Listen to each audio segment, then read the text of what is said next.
I was born ready. Hello, everyone. This is Erik, the Asian movie enthusiast. And tonight, for my guests, I have Ray from Eiga-Man Ray. Say hello, Ray. Hey, what's up, everyone? Long time no see for a lot of you. And then we also have Corrie here, a man who needs no introduction. Say hello, Corrie. Hello, I'm still alive. I know that's gonna disappoint a couple of people, but I'm still here. COVID hasn't got me yet. Yes. So tonight we're here basically to just shoot the breeze, talk about some stuff we've seen or read or done in 2020. Very open discussion here. So how have you guys been doing lately? How you been doing, Ray? It's been all right. I've been out of work since the top of May, and I've just been taking the time to just kind of rest because towards my last week of work, that's when Japan officially went into its state of emergency. So I didn't quit because of COVID. I quit because of other reasons, but it kind of it just coincided naturally, coincidentally. So I've just been taking the time relaxing, spending more time with family, trying to study up on my Japanese again so I can enter a new, a new kind of industry when it comes to my profession. I'm trying to become a professional translator. So in order to do that, I need to level up on my Japanese or brush up. It's been kind of rusty over the past few years, but other than that, just an occasional movie here and there, trying to keep up. Haven't been to the theater in the longest time, just because ever since as with everywhere else in the world, the theaters have been pretty much shut down. They recently reopened, but when first month of reopening, they've just been playing they've been re-screening older movies like Avengers and old Marvel movies and Ghibli movies too, which was pretty nice. But nothing really new has come out until I'd say earlier this month. But I still haven't gone to the theater just because of paranoia. But yeah, that's pretty much how it's been ever since COVID hit. Yeah, a lot of our theaters are still shut down, at least where I'm at. Even though I'm not doing too bad in my area because I'm on the opposite side of New York State. But things are opening up, but just across the country, a lot of the theaters are still kind of shut down or very limited, capacity. So obviously we're seeing that with the big releases that just keep getting pushed back into 2021. So, overall, I think, haven't really had that many problems finding good movies to watch though. And that's something we'll talk about. But I've had a pretty good year so far. But I get the feeling a shoe or two is going to drop soon. So we'll see. So how about you, Corrie? How have you been doing, man? Oh, it's been a blast. 2020. Oh my God. Well, obviously, I'm not on YouTube anymore. Mm-hmm.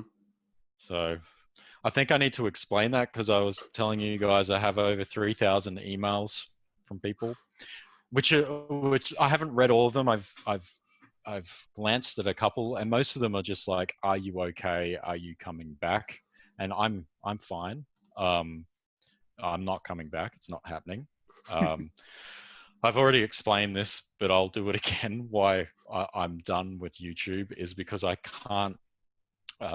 After having, those of you who don't know, I had a television show that ran for one season. I got very close to the South Korean film industry. I was very involved with a lot of film festivals, things like that. And when you're faced with the reality of how the entertainment industry works, and you're not a complete garbage human being, then you just walk away. That's it. I can't be involved in it. It's that simple. And I don't want to promote these people's films. The worst thing I ever did was get involved with, the actual industry rather than just being a person that viewed cinema and watched the movies. I think once you start getting involved in the industry itself and you start meeting directors and actors and producers and all the people behind the scenes, you actually see it for what it really is, and it's really off-putting. And I was saying to Erik earlier, like the amount of conversations I've had with mainly South Korean and Indian directors and how they're treated and what they've got to put up with from actors. And these are directors that are generally indie directors that then went on to direct some big movie from a studio with a big star. And there was one guy, I was telling the story earlier, there was this one guy I spoke with who directed this indie movie, then got picked up to make this big thing. And then he was told that he wasn't allowed to look the star of the film in the eye and only speak when spoken to from said star. And I was like, and that guy's never directed a film again since that. So it's like, I can't, and that's just one story from many. And I just can't be involved. I got to, that's the thing. If I never got close to that, I'd probably still have a channel and I'd still be like, yeah, let's talk about cinema. But like, I'm happy to do podcasts. If people want me to come on their podcast, I'll come on a podcast, but I'm not going to, promote these films knowing what I know. And that's pretty much it. But other than that, 2020 it's been a tough year for me, if I'm going to be honest. My dad almost died.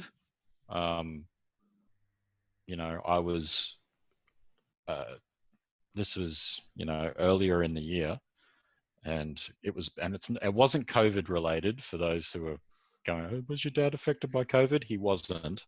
But my dad's 65 and he still works full time, and he works long hours, and he's one of those guys, he's a working class guy. He comes from a working class immigrant family, and he doesn't know any better, and it's just one of those things, and he's just literally working himself to death. And I get this phone call, your dad's in emergency. I get there, my siblings are there, and then they didn't know what was wrong. They thought it might have been a stroke, and that's not what you want to hear. Oh, your dad's had a stroke, but it wasn't. But it wasn't good either. So I spent quite a lot of time. He was in the ICU for over a week, which is a pretty long time. But I've spent a lot of time. That happened, and then COVID hit, and some of you might know I'm an educator. I've always been a teacher. I've worked at colleges, universities, high schools, and a lot of the schools shut down. And I was basically on unpaid leave for 3 months, which was pretty hard to do. But then I had to deal with my dad. So basically in that time, like, it was probably a good thing, really, because if I was working, I would have had to have taken the time off anyway to look after my dad. So I've basically been sorting my dad's life out for him because he's on his own. My parents haven't been together for, since I was a kid. So, and I'm estranged from my mother. So my dad doesn't have it, and he never remarried or anything. So basically spent a lot of time just looking after him. I taught him how to use a mobile phone, a smartphone, because he's a technophobe as well. So he doesn't know how to use a computer or anything like that. So I bought him a brand new Android phone, and I showed him how to use this bloody thing, which has been interesting, teaching a 65-year-old man how to use a bloody phone and how to do internet banking and things like that, and sorting out his health, basically, getting his life in order, because he's just one of these people that if he kept on the path that he was going on, he would have been dead, even the doctors are like, you would have been dead by the end of the year. So it's good. So he's really good now. I saw him the other day, and he looks younger now, because the problem was he just wasn't eating properly, just everything was wrong. Just completely wrong, everything he was doing. But yeah, so that happened, and now that's okay, but that was very stressful for me. And then obviously, with COVID, it's been a complete, like, the world has changed, I feel personally. In Australia, it's where I am in Brisbane, it was handled quite well, I think, here. Like, we're still not letting people in Australia, but that affects me as somebody who teaches international students. I don't have any students, basically.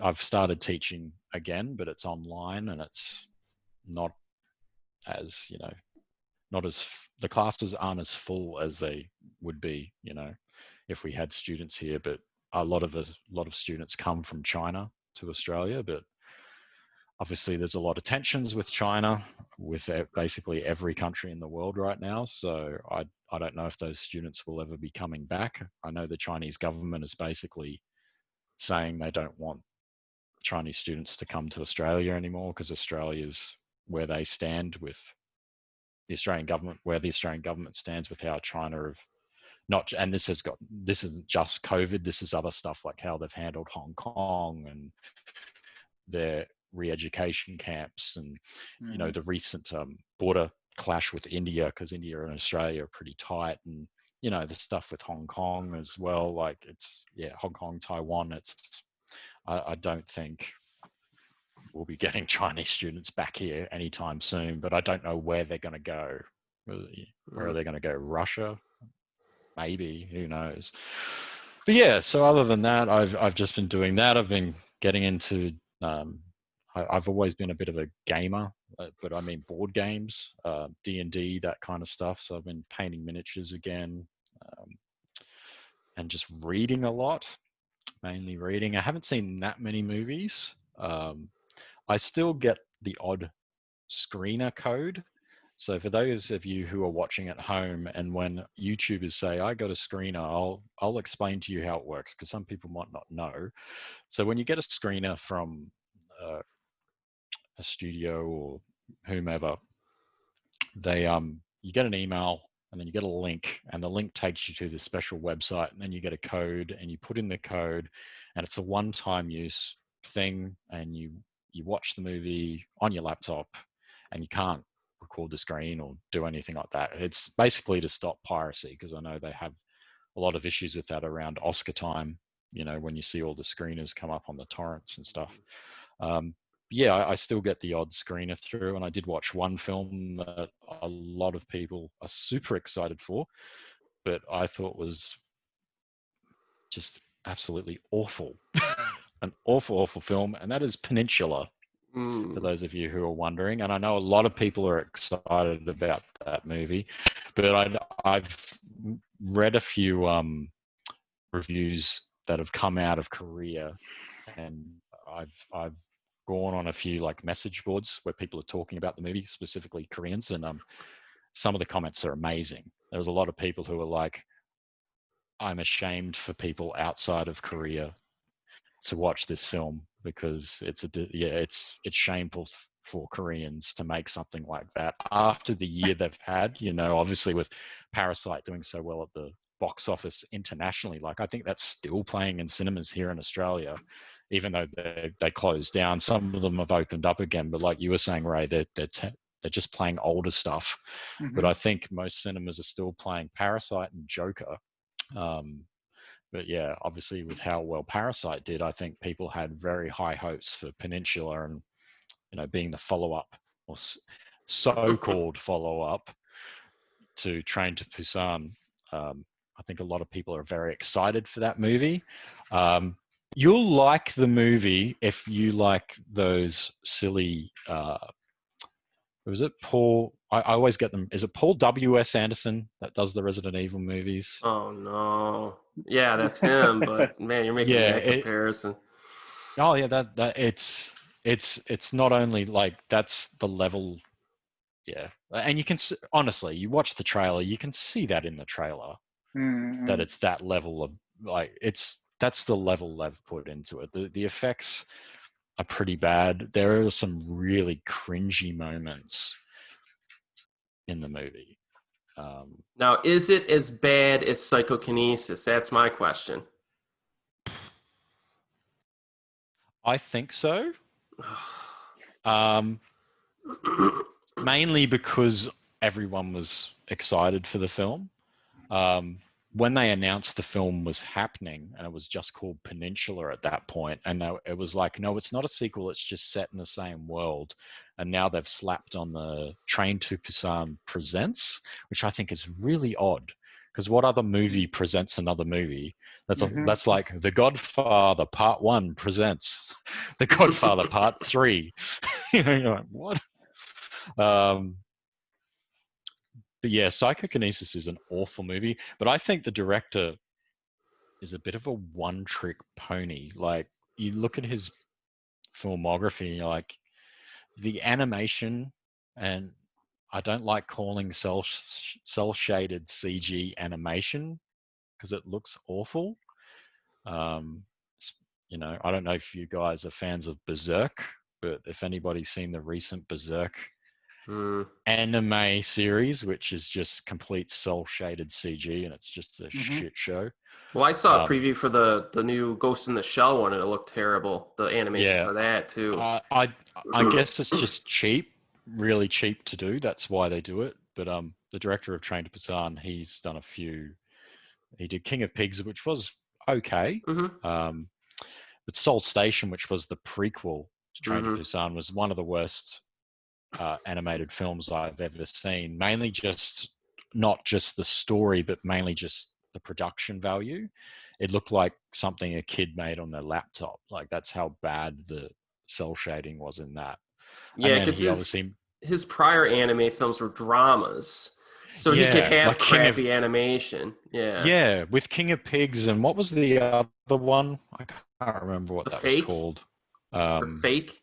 The Fake. Yeah, they were like King of Pigs was like a teen drama film, so you can forgive it for the animation, and it's clearly it's a great story, and it's an engaging film. But then he made Train to Busan, which is a good. I'm not a big fan of zombie movies, and I enjoyed that one a lot. And then he followed that up with Psychokinesis, which I think that was dumpster juice. All three of us thought was awful. I think Ray might have liked it though, didn't you, Ray? You could admit it, Ray. No, I liked Psychokinesis because I eat up superhero movies, and I just find enjoyment of it. And if they try to make it like a superhero movie, so I'll admit it that I actually enjoy Psychokinesis. Well, it does have the man in it, so that's fine, That's true. But I don't know. See, I'm going to go into it, and I'm actually still expecting to like it because I just love trash sometimes. You know what I mean? But we'll see. And I got a dumpster juice selection for you too. Because I got access to the Japan Cuts 2020 Film Festival because they did it online this year. I paid obviously to have like access to a bunch of the movies on there, and I have a review, like a review compilation up on my channel. But the most, high profile film of the entire festival was Nobuhiko Obayashi, the guy who did House from 1977. He recently passed away, and his final film, Labyrinth of Cinema, came out. And it was at this little online festival, and I watched it. And the opening 40 minutes or so, pretty good, pretty solid. I'm like, all right, this is, it's got similar style to some of Obayashi's prior films and stuff. I'm like, all right, it's setting this premise up of being it's basically Last Action Hero. You have 3 or 4 characters who get sucked into Japanese war films. They go through the war films, which sounds phenomenal, especially with the director of House at the helm. And he sets it up nice, and then he just completely just loses control of the entire film. It's a 3-hour just mess. 3 hours? 3 hours. Oh, man. It would be like watching Tetsuo the Iron Man for 3 hours or House for 3 hours. You can't maintain that level of insanity. And he just, the pacing is just insane, too fast the entire time. And he's also trying to make this a serious anti-war film as well.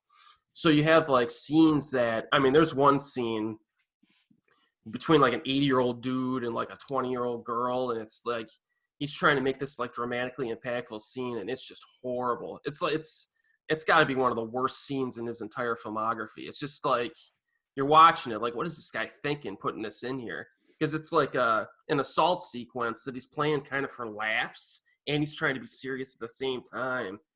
And the movie completely lost me by the midpoint. So I think this movie, critically at least, I'm not sure how the average viewer is going to take it, but critically, I predict that this is going to be like the most overrated Japanese film in recent memory, just because he passed away recently. It's his last film. He was a really good director generally, but I can't say his last film was good, man. I think it's kind of, I did not like it. But I guess the other people may be liking it, but I did not. It's funny. The last Japanese film festival I went to, I got blacklisted from. Yeah, like that's why it was cool for me to have it online. I paid for it.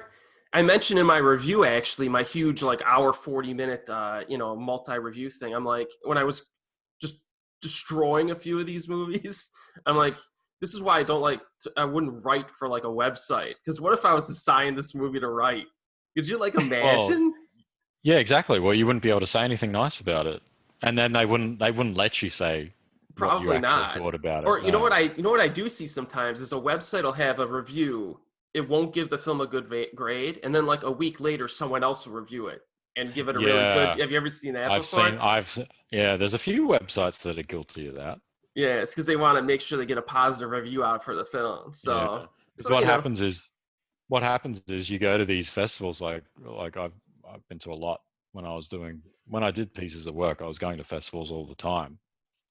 I remember there was one year, the Japanese Film Festival, and there's one movie I gave a bad review to, and apparently the producers in Japan contacted the organizers of the film festival and said that guy's not welcome. Yeah, because that's what they do. So if you go there and you give the bad review, then you're not welcome anymore. You get literally blacklisted. It's like you can't go there again. You're banned basically. You can still go to the festival as a paying person, but you can't go as like a delegate or a special guest or whatever. Well, that's my problem. Is because what am I supposed to do next year if it's not online? Am I supposed to fly to New York City and stay in a hotel for like 10 days? And you know what I mean? It's just financially, it's just not feasible unless I get somebody to fund it for me. And then you got to play the access media game, which I don't even want to do. There's a lot of that. If you want to play the big game, that's what you got to do. So how about you, Ray? Did you see a bad movie this year? I just want to start off with a bad movie from each of us. Cool. Yeah, I've seen a few bad movies, like mostly I stumbled upon them accidentally. But the first one I want to talk about is because it's this movie that came out last year. It's an adaptation of an anime. And the reason I want to talk about it first, because today I was just watching the anime with my niece. And just because before you get started, Ray, are you saying, I can't believe you're saying this, that Japanese filmmakers make bad adaptations of anime? All the time. I know, I'm just joking. Yeah, I know. But this anime or this movie I'm talking about is called School Live, or I like to call it School Live because that's what the title translates to. It's a zombie movie, going back to zombies. But I watched the live action first, like just knowing that the anime existed. It's about these high school girls, like 4 high school girls, and they're part of this live-in school club. And the reason why they're part of this live-in school club is because the whole entire country is overrun by zombies. So they quarantine themselves at school, but there's still zombies that roam the school. So basically it's about them trying to live their life at school, killing zombies or surviving against zombies. And you get like, how do you say, you can kind of see how it was originally from an anime just by the way the character types are. Like one of the girls, she suffered like so much trauma that she still imagines that school is being run like normal. So she hallucinates that her classmates are still roaming the halls, even though they're just zombies and stuff. So and like they try really hard to make these actresses do like the cutesy kawaii anime girl kind of thing. Oh no. Like they try really hard, but all the actresses they got for this movie, this is probably like, I think this was like the first actual movie in the filmography. They're all like J-pop idols. So they were cheap hires pretty much. Like so they're like no names trying to get the career up. So and you can tell by the production value that they didn't spend a lot of money on the budget at all.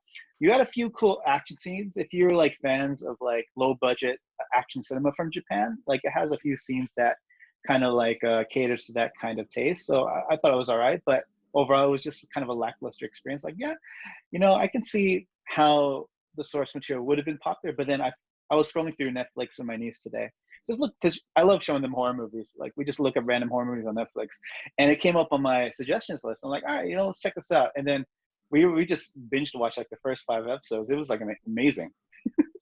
I know it's just like it bounces back and forth between super ultra kawaii and like really dark and messy, and like I like the two personalities of this show, and I tried this. I realized how much they tried. They really tried with the limited budget they had in the live action to really bring that to life, but it just failed flat. So it was just kind of a lackluster experience. But yeah, School Live, that's the name of the movie. And I mean, it's quick, easy watch.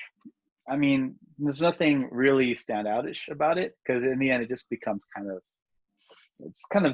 a typical low budget film from Japan, I guess. So it just goes on the pile of shitty adaptations from Japan. Yeah. Oh yeah. They've had a few good ones though. I've had a lot of good ones. Inuyashiki was I really liked Inuyashiki. Yeah, they've been doing a little. Well, as long as Shinsuke Sato directs it, right, Ray? It's usually pretty good. I'm all about him, man. I'm all about Sato Shinsuke. Like, Ray, can I ask you? Oh, sorry. What's up? No, can I ask you, with the Rurouni Kenshin movies that were meant to come out this year, what's going on there? Well, I think like hold on, let me see. I haven't really been keeping up with the news on any kind of new releases or anything, but let me see, because I think a lot of movies that have been like scheduled for release this year. I mean, say for the movies that were supposed to come out during the state of emergency or when theaters were closed, like I think they are coming out. Like we're getting some new releases this month, but I'm on the website right now. Let me see what they says. Yeah, because those are two of my highly anticipated Japanese films of the year, definitely. Yeah. Guess what? It got pushed back till next year. Yeah. It's probably because it's Warner Brothers, isn't it? Because the original films were Warner Brothers, so they were huge everywhere. Like that's one of my favorite trilogies when it comes to like just fun fantasy / action stuff. It wouldn't matter that they were an adaptation. I just think it's a great trilogy, and I saw all of those in the cinema here in Australia, and it was packed. Every screening, like full. Like I had to sit, like I went by myself. I was in this massive theater. I was like right in the back corner in this like one seat, and I could see it was crazy.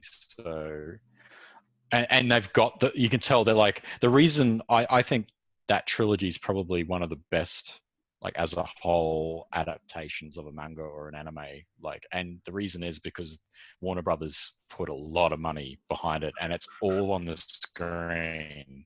And I think they probably they need to release those movies internationally, really. So yeah, it's a shame they've been pushed back, but I can wait a bit longer.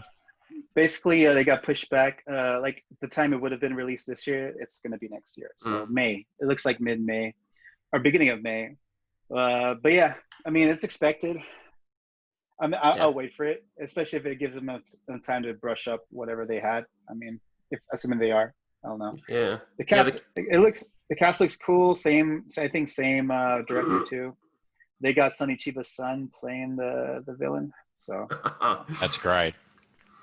Yeah, the key for me when they mentioned the director was coming back, that was key, definitely, and obviously the actor as well. So I mean, I'm confident those will be at least good. I'm confident. I'm confident too. So maybe before we move on to maybe some more positive stuff or other stuff we've done, I got to get in one more dumpster juice film, because this one is technically Corey's fault. So earlier this year, I'm like perusing, and I'm like, oh yeah, that's right. Corrie did a few collaborations with Sean from the Silver Spleen. So I'm like, oh, they did this full-length commentary of a film called Murderer from Oh yeah. 2009. Don't remind me. And I'm still going to therapy for that. I have avoided it. I heard about it. I like Aaron Kwok, but he's not going to just solely sell me on watching a movie usually. So like, I avoided it, and I'm like, well, why not? I'll watch the movie with Corrie and Sean. Oh, you watched it with our commentary? Yeah. Oh, that's great. Fantastic. Oh man, but the movie was brutal. It's about this detective played by Aaron Kwok, and he's framed for a series of like murders and stuff, and like the twists in that movie were just atrocious. And but it's not bad enough to be like so bad it's good, because the whole middle section is just boring. No, it's just bad. Yeah, so I Murderer was another one that stuck out to me as a nice dumpster juice reference there.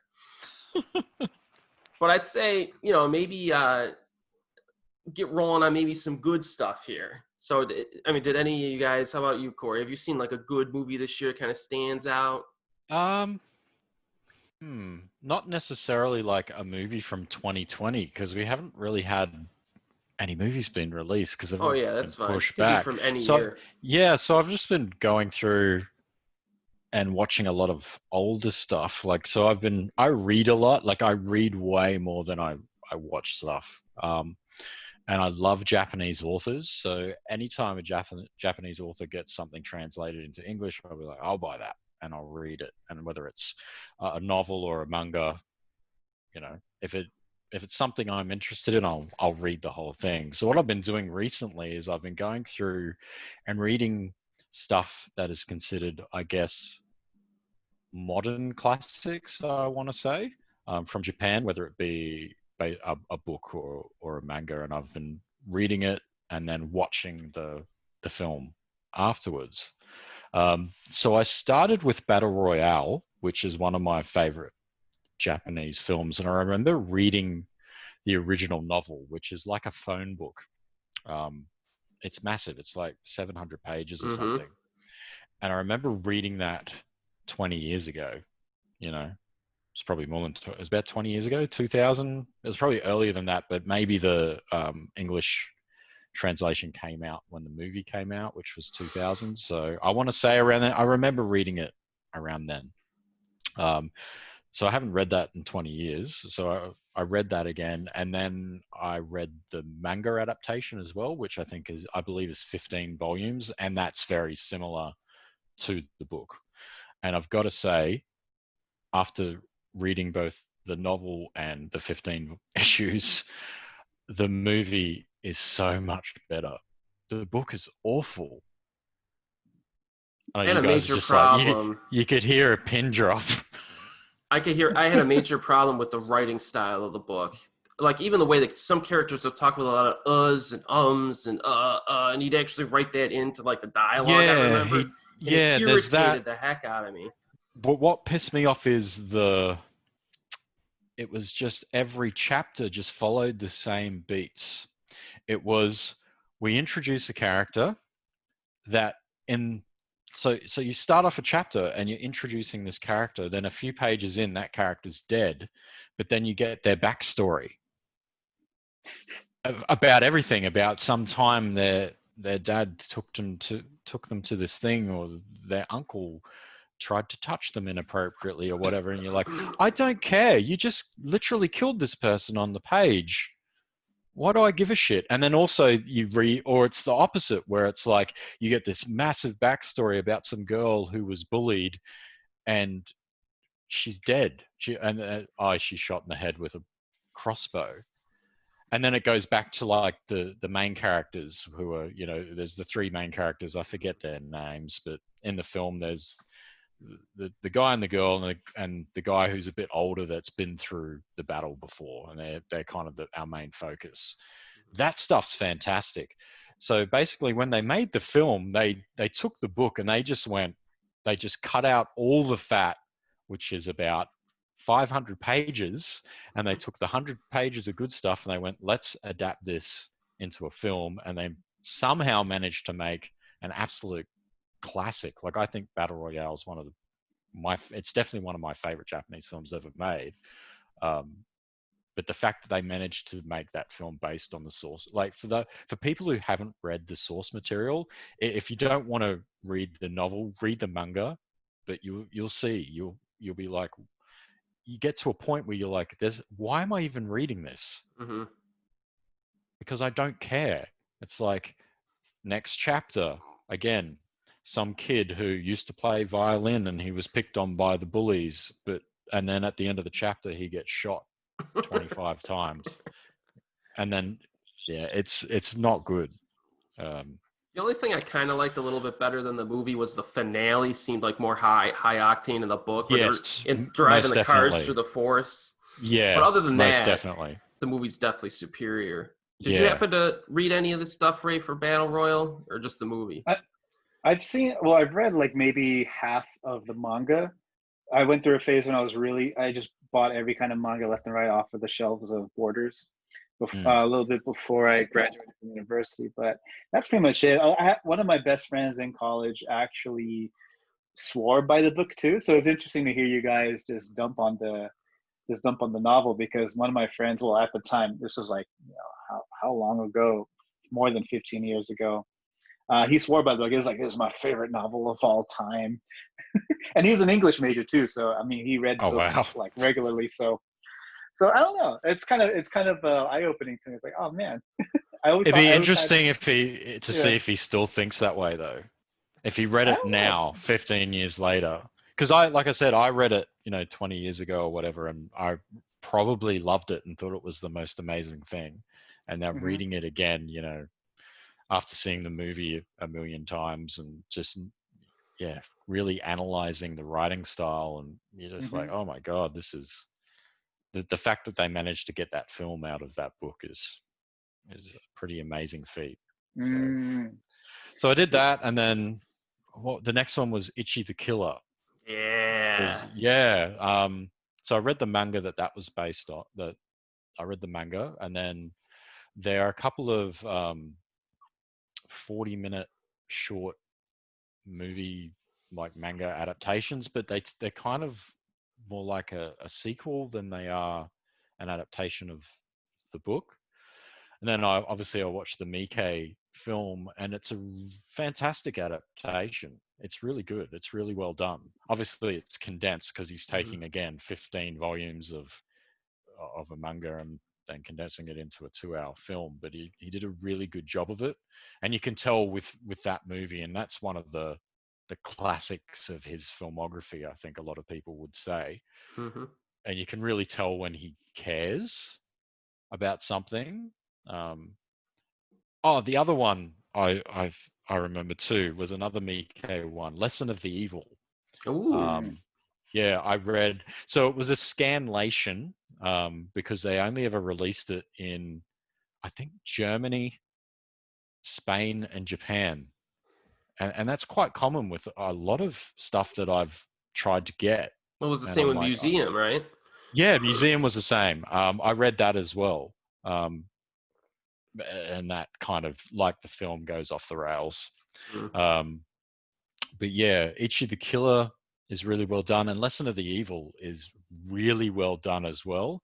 And the thing I don't understand is, if you guys can remember the end of that movie, it ends on a to be continued. Yeah. But there is nothing happens after that. It's even in the original Miike manga, ending, there's like there's one chapter, and it's basically the kids testify. It's like a very small chapter. It's like 20 pages, and it's the kids testifying in court and him getting sent to prison for life. And that's the end of the manga. Like, after they catch him just like the movie, you know how they catch him and they take him away in the handcuffs, and he starts he's looking pretending back, to be, but he's putting the whole I'm insane act on. It's the same in the manga. So it's such a weird way to say, like, to be continued, as if I'm going to make a sequel to this even though one doesn't exist. So, when I first saw the movie, I thought it was just a hilarious I'm not going to continue the movie, but I'm just going to tell you I am. Yeah. So that kind of confirms it, really. That's probably what it was, yeah. But that's a good adaptation as well. So when he cares about something, he actually does good work. It's the same with Audition. Like, I've read that book several times and watched the movie. The book is way darker, but that's a good adaptation as well. I don't want this to turn into a Mike thing because of, but yeah, when he's very passionate about a book or a manga, he does good work. But when he's not, he does, like Terra for Mars. That's a good example. Well, Mike generally, I looked up his IMDb, and of all the movies he's made, he's only actually contributed 4 writing credits out of all the films he's made. So, and I think Less Than Evil was one of them. But I think it greatly depends on what people give him, because he'll just take anything. So it's I think it's a matter of if he could get something good to work on. But I also watched Yakuza. Oh, the you watched that again? Movie. Yeah. Oh, Yakuza Like a Dragon from 2007. Yeah. Did you like it or no? Well, I recently, because I was sitting at home for 3 months, like I've been playing, and I've got an Xbox One, and I've got the Game Pass, and they've got a bunch of Yakuza games on there. So I played through them, and then I'm like, I'm finally gonna watch that Yakuza Like a Dragon movie. Yeah. And it's a great, actually, continuation of those games. If you were just to take that film, and have not played those games, you might be like, what the hell am I watching? But if you've played the games, it's actually really, it's faithful to them. And I mean, they use the same actors. I never played the games, but I still consider that to be the best video game adaptation that I've seen. And I haven't even played the games, but yeah. So what are your thoughts on that movie? I really enjoyed it with Kazuki Kinomura as a lead. He's a great lead. He's awesome in everything.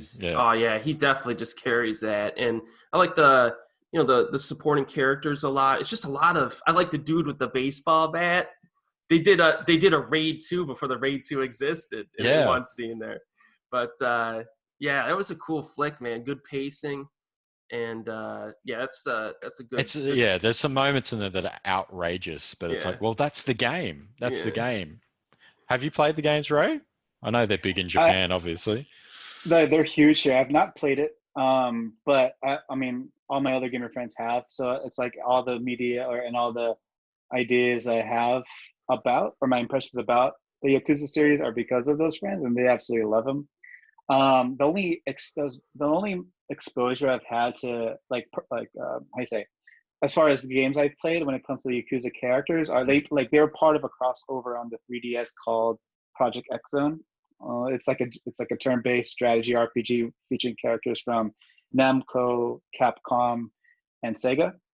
And the two, what's the name? Kiryu? Is that the main character's name? Kiryu and the guy with the eye patch. I forget his name.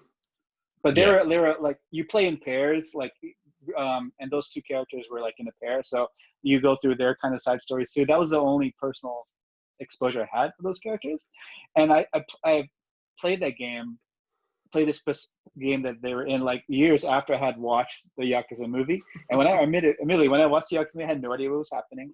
I didn't even know it was based off of a game, to be honest, because at that time, I think it was still just on the PS2. I want to say, like, when the game first came out, it was still just on the PS2, and it was just, I think, probably 1 or 2 entries in. But I don't really play like GTA style sandbox games, so that's the reason why I kind of strayed away from playing the Yakuza games, because I was more of like a JRPG kind of guy. So I just never went and played it. But then, so I watched the movie. I was like, "What's going on?" And then years later, after getting more exposure to the Yakuza characters, I watched it again, and then I could, even though I haven't played the games, I could appreciate everything that they put into the game, like everything from like drinking the energy drink and he gets powered up at the end. That's fantastic. And just goes insane. I was like, okay, I know exactly what the scene is without even playing the game. You just know what it is. When he goes into the Japanese convenience store at the start, it's like, it's exactly like that in the game. And I think I really like the movie. I think it's a lot of fun, but I think if I hadn't played the games, I'd probably be like, what the hell is this nonsense? Mm-hmm. I love stuff like that. Yeah. But if you guys are watching this and you're a fan of the Yakuza games, seek out the film. You won't be disappointed. Yeah, in Seriously. terms of reading stuff, just to kind of parlay into that, I've been I acquired Confessions and Penance, but I've yet to read them. Nice. So I'm definitely gonna knock those out, and I'm gonna rewatch the movie and the miniseries, maybe do a review of those. And then I've been going through and hammering out Isaac Asimov's Foundation novels, Oh, which are wow. like these sci-fi, Yeah. they're freaking awesome, man. I'm like halfway through them and really really enjoying those. So that's kind of like my reading stuff. So Ray, what's a good flick that you've seen so far this year? Doesn't have to be from this year. Yeah, well, what is it? I'm scanning through my Netflix history because I'm trying to think, what did I watch? Because I like my watching schedule has been so sporadic ever since the baby was born. So, but I think one of the earliest movies I watched this year that really, how do you say, impacted me in a positive way. You know, this goes back to talking about video game adaptations. Oh, this is more not much of a video game adaptation as it is a movie that uses video games as a main tool, and that is the Final Fantasy 15 movie, Dad of Light.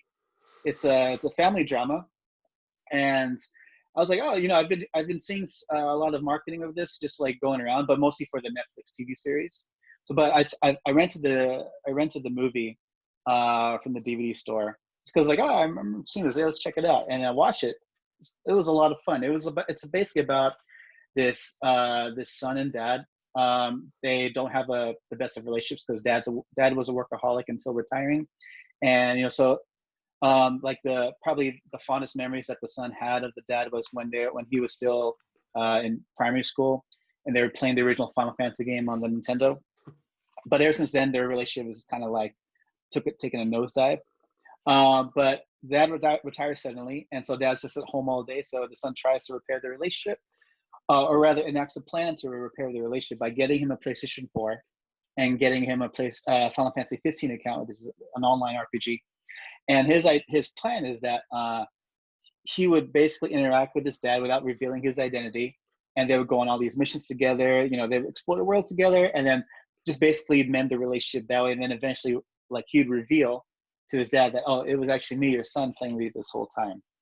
And it was a very touching story. He actually uses real-time graphics from the game, especially made for the movie, but they actually use the in-game content from the actual game. And the cool thing is, supposedly this is based on a real story. Like, the writing credits go to the name of the player who plays the main character. It was really cool.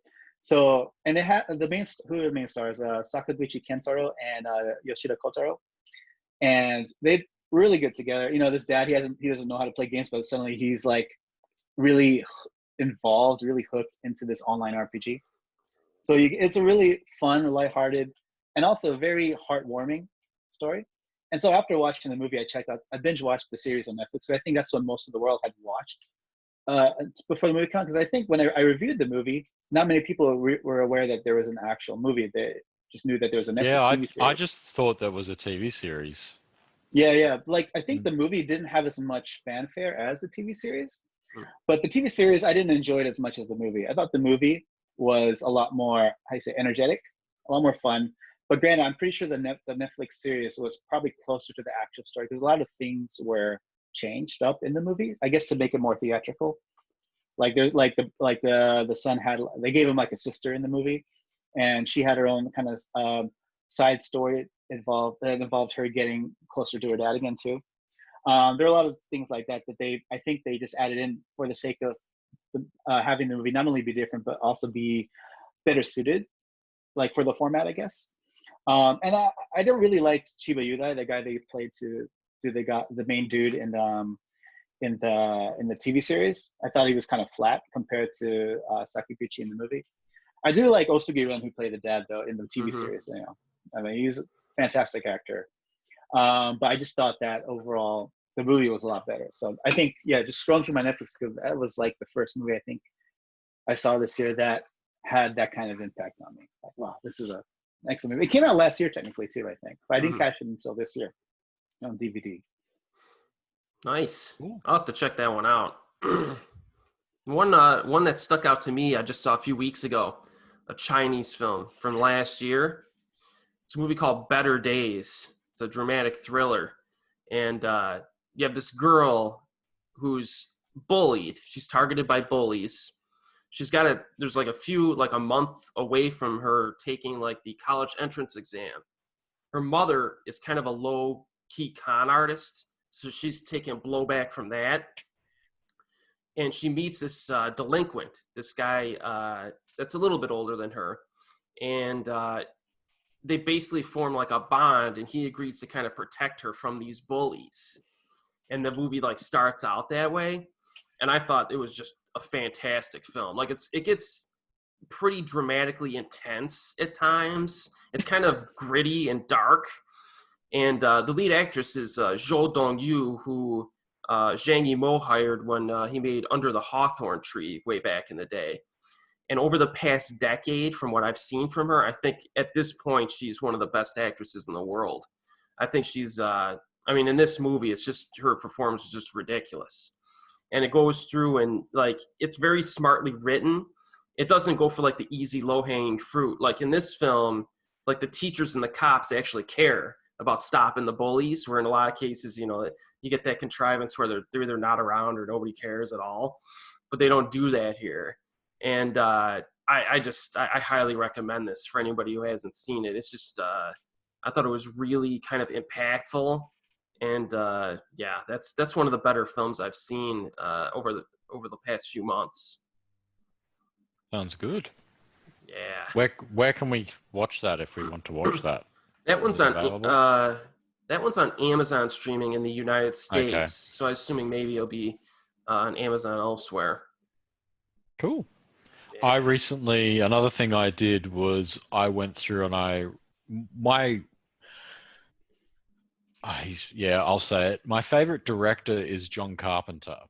Oh, that's a good choice. Which might surprise a lot of people or not surprise a lot of people. So I went through and I rewatched all of his filmography, starting with Someone's Watching Me, I think is the first one, which was his TV film, which is very Hitchcockian, and that this thing only got a, I think, DVD or Blu-ray release a couple of years ago. It's one of those ones I've never actually watched because it just was never available here in Australia, and I watched it and I was pleasantly surprised. It's a very Hitchcockian movie, and then you go through his 80s period where, obviously we know Halloween is great, and then The Fog is fantastic. That's one of his other great movies. And then, of course, The Thing, which is a masterpiece. And you've got Escape from New York and Big Trouble in Little China, which is so much fun. And then Prince of Darkness, where it starts. That for me, that's where I think the decline starts. Alice Cooper as a zombie. That's all I ever remember in that movie, basically. But then he bounced back after that made They Live, which is a very important film. Obviously, you guys know in the 80s, that was basically, Reaganomics. That's what he was going against. But it's like you can take that movie and set it in any time period, and it's relevant. It's such a great movie. And then the 90s happened, and then I forgot how bad John Carpenter became in the 90s. So all the 80s stuff is pretty great, like besides Prince of Darkness. And then you get into his 90s stuff, and you're like, other than In the Mouth of Madness, the Sam Neill film, where Sam Neill actually has his accent, and it's great because you're like, fantastic. You can hear the Aussie in there. And the Kiwi in there as well, because he's from New Zealand, but he lives in South Australia, and he's lived in Australia most of his life. But yeah, in the Mouth of Madness is fantastic. But then, oh man, do you guys remember Village of the Damned, the last film Christopher Reeve made? Oh, so that's the movie he went out on. The brick wall. I remember the brick wall. he was still alive, like after making that film, but he fell off the horse pretty soon after making that, and it's so bad. And I forgot Kirstie Alley was in that movie as well. I'm like, oh no, it's terrible. It's absolutely terrible. And he does the score for the film, but there isn't really a score. And then obviously Memoirs of an Invisible Man was before that, but I don't include that in the John Carpenter filmography. Because it was a studio film? It was a director for hire thing, and it wasn't called John Carpenter's Memoirs of an Invisible Man. It was just a vehicle for Chevy Chase to be a complete cockhead. Well, yeah. If you watch interviews or read things with anyone that has ever worked with Chevy Chase, they're like, he was awful. He's an awful human being. I never want to work with that man again. So, I think the only good thing to come from Memoirs of an Invisible Man was Sam Neill was in that, and he met John Carpenter, and they made In the Mouth of Madness. But then, then you've got Vampires with James Woods. Ghosts of Mars. Ghosts of Mars. And then, don't forget, he made a movie with Amber Heard called The Ward. Oh.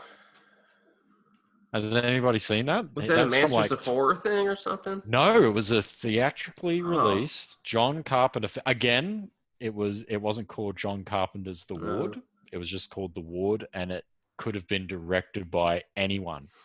I could have directed the film. Like, it's that bad. Like, there's, and you read interviews, and he just needed money. And he's like, and that was the last thing he did. So he did Ghosts of Mars in like 2001? Ghosts of Mars? Something around there too. Yeah, early 2000s. With Ice Cube and Natasha Henstridge and Jason Statham when he had some hair. Oh my God, it's so bad. That's his worst film, I think. Really? I gotta read. Well, maybe I should do a Carpenter retrospective. Yeah. Go through them all again.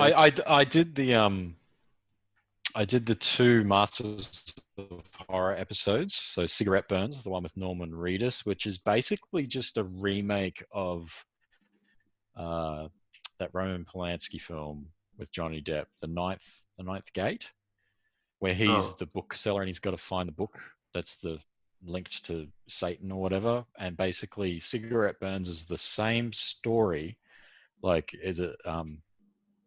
this guy has to find this haunted VHS tape that Udo Kier wants, and people are killing themselves over it, and it's okay.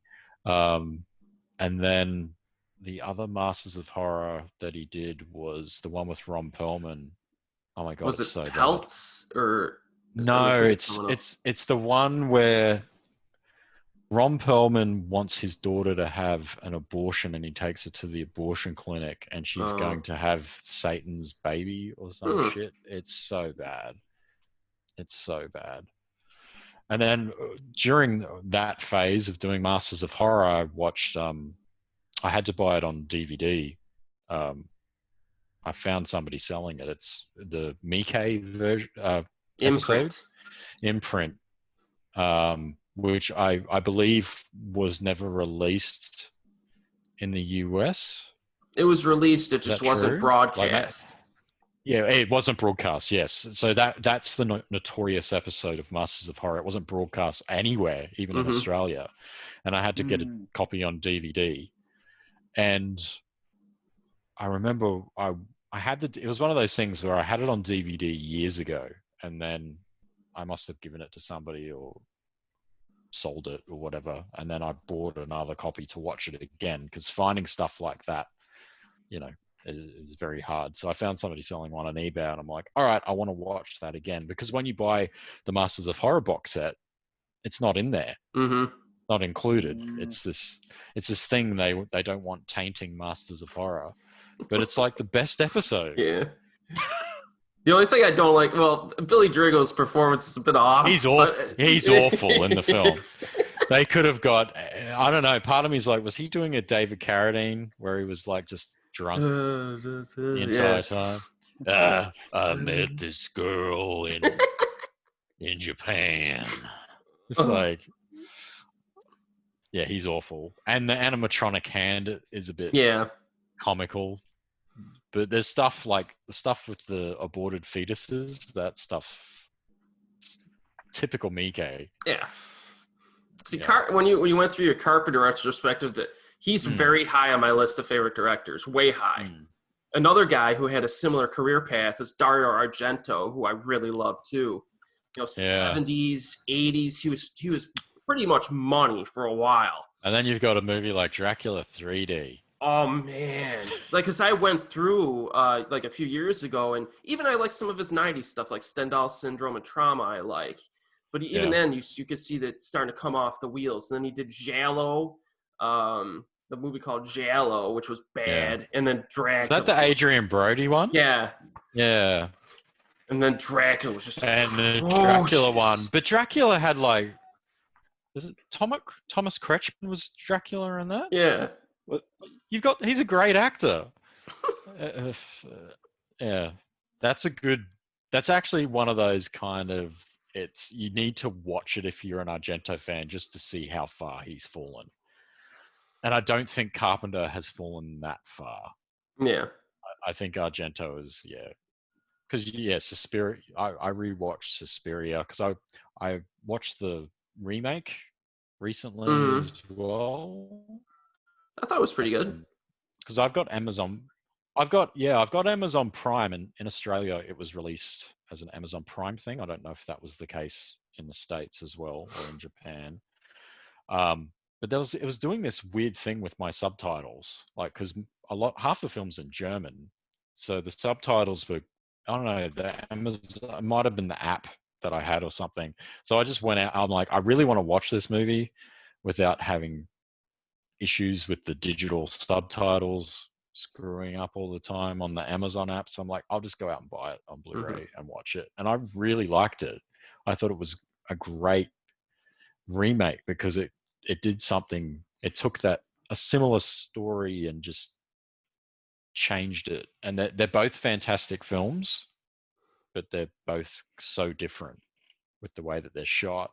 And I felt like as I was watching the new film, it reminded me a lot of Don't Look Now, the Donald Sutherland film, just the way it was shot. Like it felt like a film from the 70s, like a 70s slow burn horror film, the way with the music, the cinematography. I really quite like that film.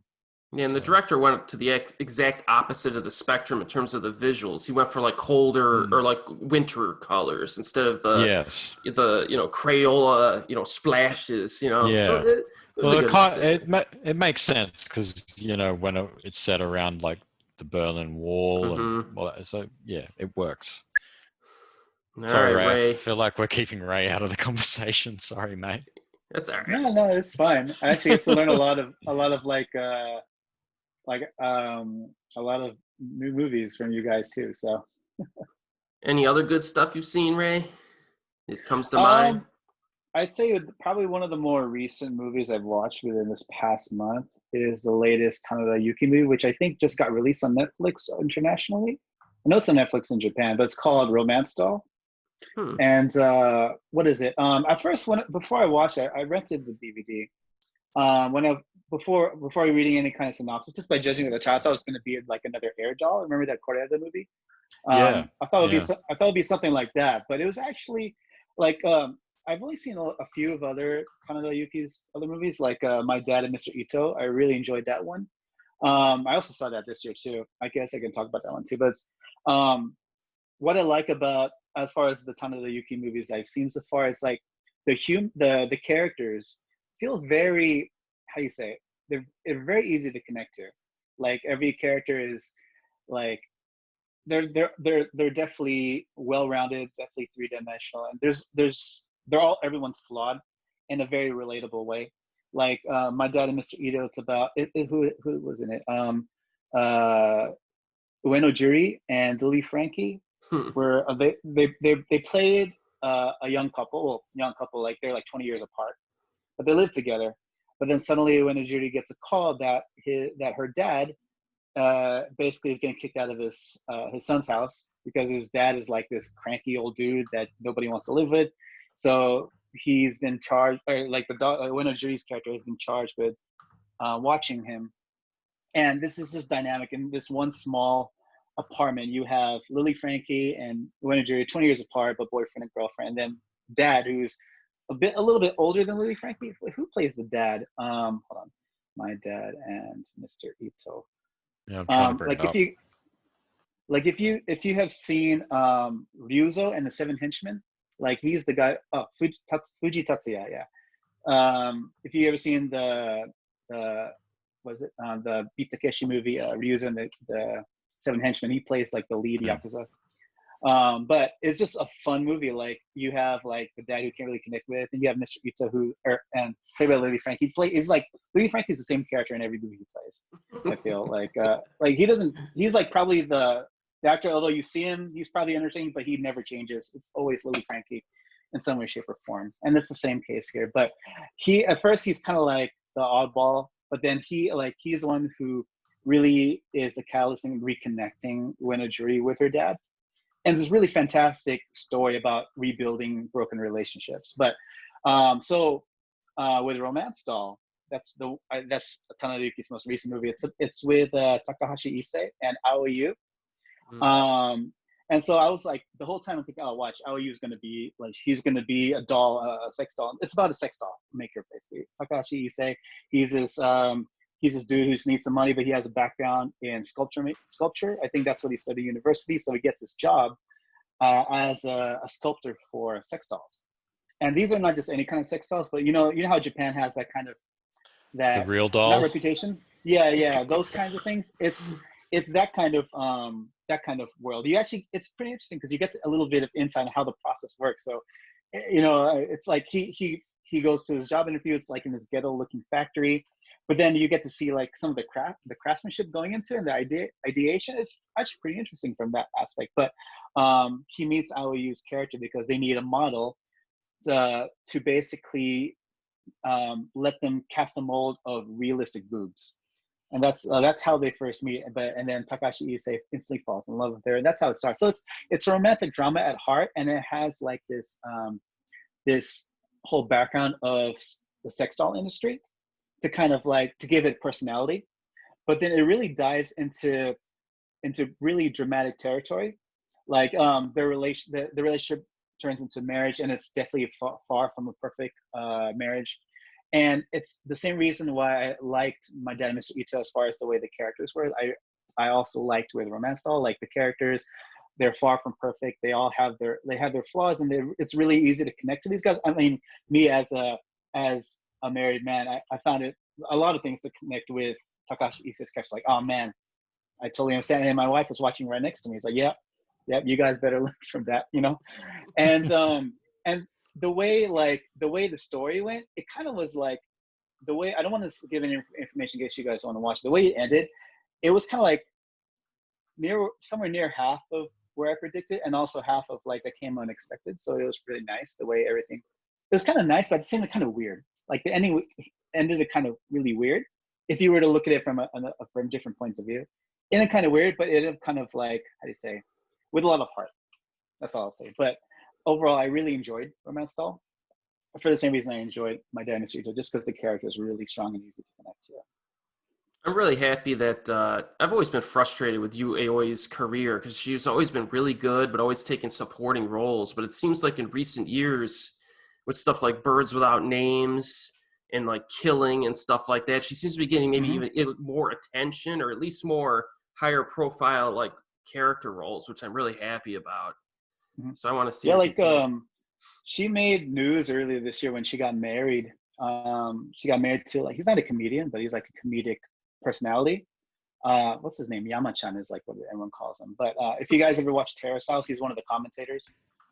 He's like the dude with glasses, and he's always loud and stuff. But their marriage made a lot of big news in Japan. Like everyone was like looking up information just because it's like two vastly different personalities. Like I think by reputation, she's kind of has this reputation as like in, at least in Japanese media, as like a cold-hearted, kind of like stuck-up kind of person, I think. Like I Rika think. Sawajiri? Kind of, yeah, but not to that level. Not to that No, level. But it's not more to that like, level.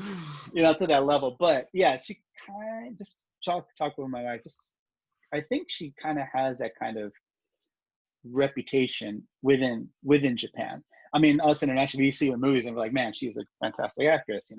I personally, for me, my idea of IOU is just strictly from her movies. Like, I absolutely love every movie that she's in. But yeah, like I agree with you, Eric. Like, she's definitely. I think her also her roles have definitely been more matured as of recently too. Like, I remember when the first movie I saw her in was Hula Girls, right? And I think around that time, she was playing a lot of innocent, kind of youthful characters, like even, what's another one? Honey and Clover. And I forget other things. But yeah, she was always like the young, youthful character. But recently, she's definitely been taking a lot more like adult-oriented, mature roles. And that's really fantastic. Yeah. Definitely. Well, I've just brought up a list of 2020 movies, and there's actually 4 on here I can talk about. Yeah, go for it. They're not very memorable. I forgot I watched them. That's why I had to Google 2020 films. There's only been about, God, there hasn't been that many released. So I watched Underwater. Okay. With Kristen Stewart and Vincent Cassel. I'm a Vincent Cassel fan. I like him a lot. So I'll just watch when he pops up in something. I'll be like, oh, I'll watch that. I definitely didn't watch it for Kristen Stewart. I can tell you that much. But she was okay in it. The film I felt had some great production value. The underwater suits that they wear. I have an issue with the way the movie ends. So, have you guys seen it or plan on seeing it? I initially wasn't going to, but it's gotten some pretty good reviews, so I was thinking of checking it out. Okay, well, I won't spoil it then. But yeah, there's an ending that I kind of liked, but yeah, I don't know. I can't really say anything without spoiling it. But the movie itself, it's kind of like an aliens thing underwater. What were those? Was it Deep Star 6 from the 80s? And there was the other one. What was the Peter Weller one? And Ernie Hudson? Leviathan? Leviathan. I like that one. Yeah, Leviathan's okay. So it's got that kind of vibe, but it's a very dark movie, like really dark. Like, okay. I don't mean thematically. I just mean watching it on the screen. You're like, but it kind of has that similar vibe to Gravity when Gravity came out.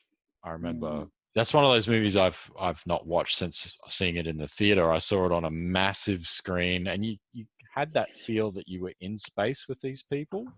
And I think one of the good things about Underwater is it kind of makes you feel like you're there, like underwater with these people. Like, of course, they're so far down, they're only going to see like maybe a foot in front of them if they're lucky.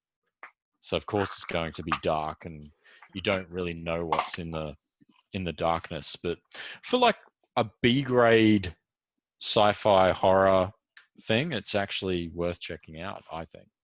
And then after that, I watched a direct-to-DVD movie called Mortal Kombat Legends: Scorpion's Revenge. I want to see that one. Is it good? Yeah, I want to see it too. Yeah.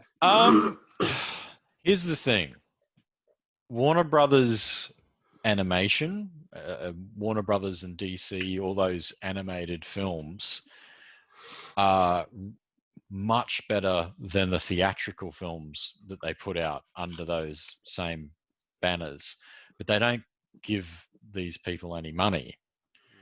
So you watch the film, and the story. I'm a Mortal Kombat fan, and I enjoyed it. It's violent. It's really violent. It got like an MA 15 plus here in Australia, and I was like, it should have got an R rating, like R 18 plus. Personally, like, watching it, the first 5 minutes, you're like, there's so much blood and gore and violence, but that's what a Mortal Kombat movie should be. Yeah. But the problem is the quality of the animation is just really not there. It looks awful. It's just cheap, and that's the if it had a budget, I'd probably be like, yeah, this is great, check it out. But I recommend watching it for people that like Mortal Kombat. It's good, but yeah, don't. Yeah, the animation's not even. It's not even like those Netflix shows that you see that pop up, that kind of animated for on the cheap. It's not even that good. Like it's really bad animation, really bad. Maybe I'll do a double header of that and the live action movie when the live action one comes out. Do a double header. That was filmed here in Australia, my friend.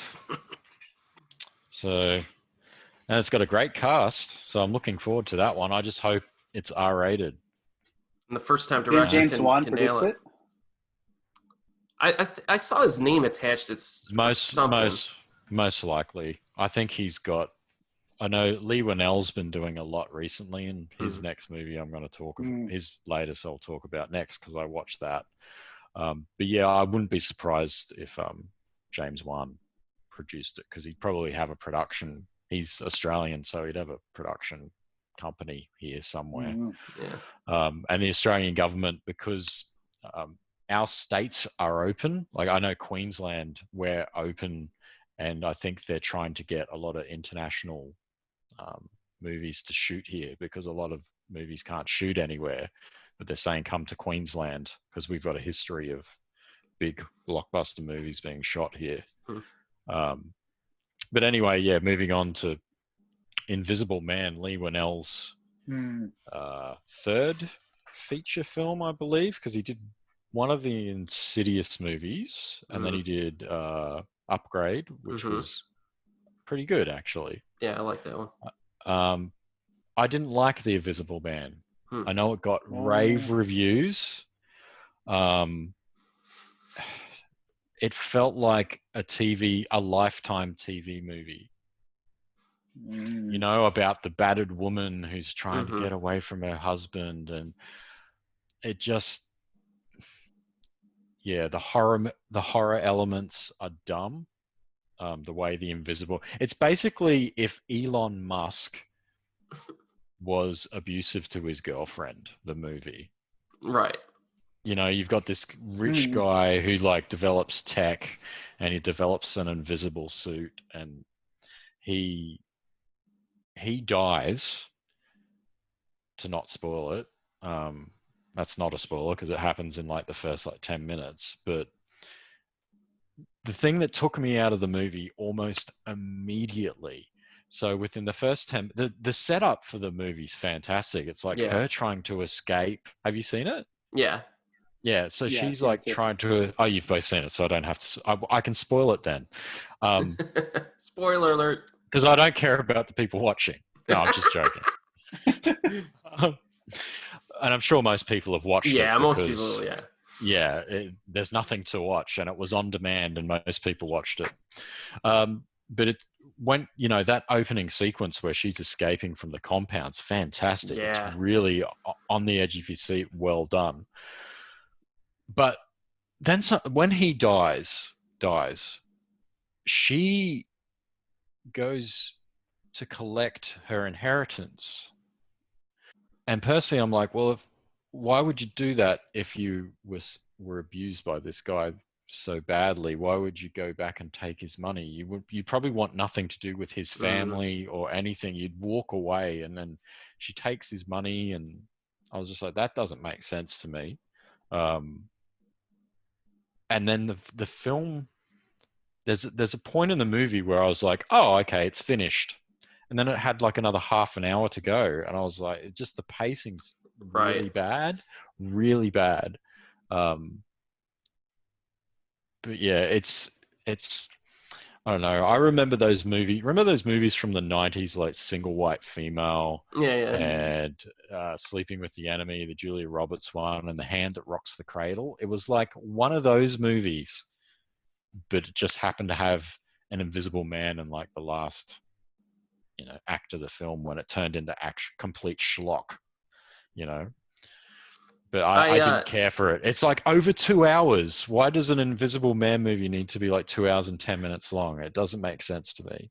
I'm actually gonna rewatch all the Universal monster films this October. I got the 30 disc set last like a long time ago. I'm gonna go through them all, so I'm looking forward to that. But I did like the Invisible Man. Obviously you need to suspend some disbelief, and I think there are some contrivances because I think that, the Invisible Man that shows up almost kind of exposes himself during that one scene. Yeah. I was like, why would like I can understand when you watch the movie play out, it's like one guy kind of sees him, but could have easily taken care of him and then just stayed invisible. But then so that scene kind of was weird. The other thing is, well, we're kind of getting into spoilers, but then the other thing is like, why didn't the cops find all that equipment in the house? It doesn't make any sense. Because as soon as that happened, like, oh well, now the government has this equipment, but they don't find it. And I was like, so I don't know, but it was good. I enjoyed it, but I had to suspend my disbelief. Yeah. And then a vaguely similar movie that I saw this week was called Unsane, where a woman, and Corrie might actually like this, although it gets dodgy near the end too, but a woman inadvertently commits herself to a mental institution when she goes for psychiatric treatment.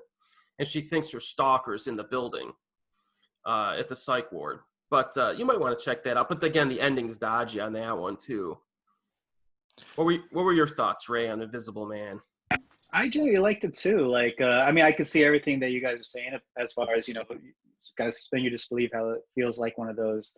What did you say, Corrie? Like Hallmark movies? No, what was it? Like the Lifetime movie of the week. Lifetime movies.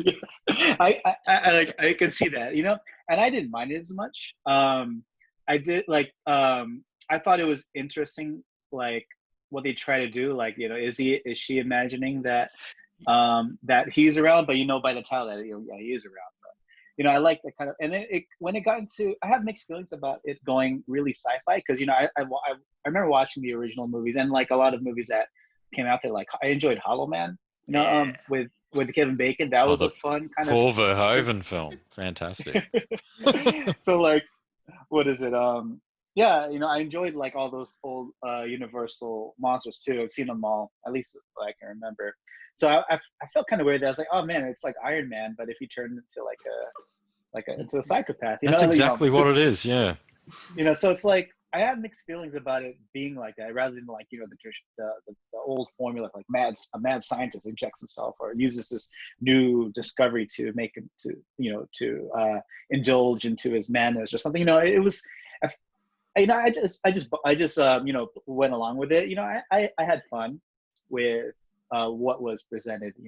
But yeah, I did enjoy it. Yeah, like I enjoyed, like I think the first sequence, and like the middle act where she's going through like the therapy, and you honestly, I think it shouldn't have been called The Invisible Man. Maybe it should have been called something else. They should have played with whether or not she's crazy or not. Yeah, because that stuff worked. Because the actress in the film is fantastic, and she did that really well. And I loved is she crazy or not? Because she could be.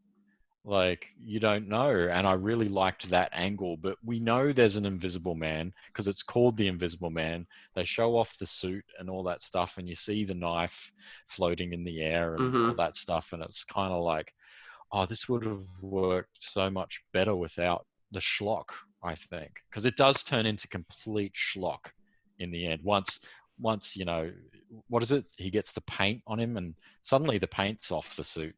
Almost immediately too, and I think I don't know. And I just remembered another completely. What was your phrase? Dumpster juice. It wasn't a dumpster juice. I was going to say trash fire. Yeah. So I also watched again. I've watched all these movies that I've forgotten about that came out this year. I watched another Korean film. From 2020. No, it better not be the one I'm thinking of. Which one is it? Go say it. I'm in the closet. Now I'm in the closet too. It's called The Closet. Oh, I didn't even see it. I haven't seen it. Okay. So it's fucking terrible. Oh, That's my no. review. 2-word review. Fucking terrible. Ha Jung Woo and Kim Nam Gil. Oh. I'll read you the synopsis. After losing his wife, a father tries to start over in a new home with his daughter, but things take a turn for the worse when strange noises. I've never seen that before. That sounds fascinating. It's such an original premise. It was so bad that I stopped it about 10 minutes in, and I said to the person I was watching it with, this is fucking terrible. And I turned it off. I left the room. I walked away, and then I came back and we watched the rest of the movie. But it's awful. It is awful. It's. I would rather watch Peninsula 10 times in a row than have to sit through this again. I can't wait to watch this one. Dude, now. In the first, they hit every trope for this type of film in the first 5 minutes. They set up, dad and daughter driving to the new home, which is, the home in the middle of the woods, which is, creepy looking and stuff. And then the flashback of clearly mum dying, and then the girl, he pulls over on the road. I can't remember what it was, if there's a crow or something, and the crow does something weird, and then the girl is just standing there doing, the typical J horror kid, even though it's not J horror, it's K horror, but when they take the little girl, make us, then they go into the house and there's weird things, and then there's the dream, and he wakes up from the dream, and then it's cookie cutter. It's I actually thought it might have been a parody at first. I was like, is this a parody? Is this a comedy? But no, it's meant to be a horror film, and I'm going to click on the director's name, and I'm going to take a stab in the dark and say this is probably his first and last film. If it'll load, what's going on here? Oh my god, it doesn't like me clicking on Korean websites right now. But the movie's called The Closet, and it should have stayed in the closet. At least it has a nice generic title. And you're absolutely right, Corey. It is his only directing credit. Yeah, he's probably directed, maybe he or she, I don't know, it's probably a guy. If it's a Korean film industry, they pretty much only let men direct films. That was me being a bit of a bitch. But, yeah, The Closet. That's all. But unfortunately, like I was saying before, this will be another case of probably a guy. I'm gonna tell you this guy's story now. And if anyone from South Korea knows this guy, I'm guessing he's a guy in his early 30s who made a few short films, got picked up by the studio, got used by the studio to make this film. It didn't do very well, and he'll be working in an office somewhere within the next couple of years. Because that's how the South Korean film industry works. This is the tragedy of a lot of directors. Yeah, unfortunately.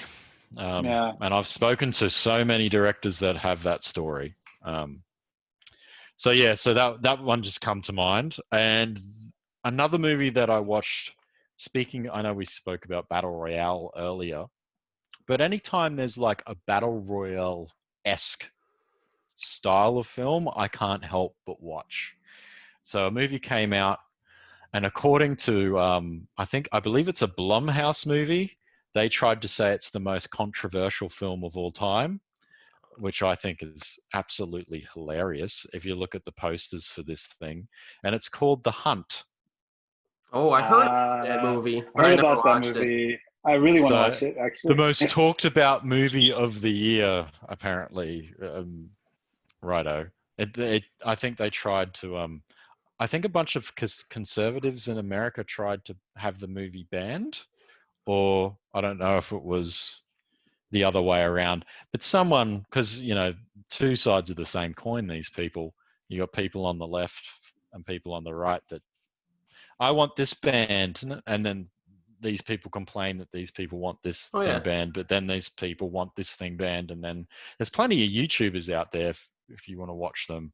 I joked to one of my friends the other day who was like, "Are you going to go back on YouTube?" And I was like, "You know what I'm going to do? I'm going to make a YouTube channel where I read articles from IGN or whatever, and I complain."